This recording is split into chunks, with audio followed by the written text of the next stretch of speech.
पुण्यातील वाघोलीमध्ये एका आईने स्वतःच्या 11 वर्षांच्या मुलाचा गळा चिरून निर्घृण खून केल्याची धक्कादायक घटना उघडकीस आली आहे। याच घटनेत 13 वर्षांच्या मुलीवरही प्राणघातक हल्ला करण्यात आलाय। सुदैवाने ही मुलगी जीवघेण्या हल्ल्यातून बचावली आहे, मात्र तिच्यावर सध्या रुग्णालयात उपचार सुरू आहेत।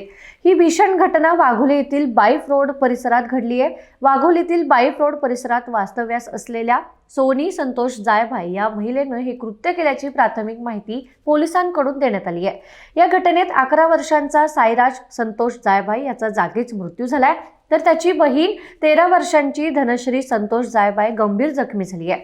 वाघोलीत अवघ्या 2 दिवसात घडलेली ही दुसरी निर्दयी घटना असल्याने सर्वत्र हळहळ व्यक्त केली जाते। पोलिसांनी आरोपी महिलेला ताब्यात घेतलं असून हे टोकाचं कृत्य नेमकं कोणत्या कारणामुळे करण्यात आलंय याचा सखोल तपास सुरू आहे।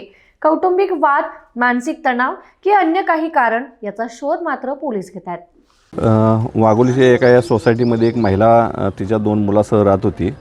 11 वर्षाचा मुलगा आणि एक 13 वर्षाची मुलगी होती। तर प्राथमिकदृष्ट्या अशी माहिती मिळते की त्या महिलेने 11 वर्षाच्या मुलाला गळा चिरून ठार मारलेला आहे। तसंच मुलगीला सुद्धा मारायचा प्रयत्न केलेला आहे, तिचा गळावर वार केला होता। ते आरडाओरडा झाल्यानंतर सोसायटीतल्या बाजूबाजूच्या लोकांनी दरवाजा उघडून त्या मुलीला वाचवून त्याला हॉस्पिटलमध्ये रवाना केलेलं आहे। मुलग्याच्या जागेवर डेथ झालेली आहे आणि जी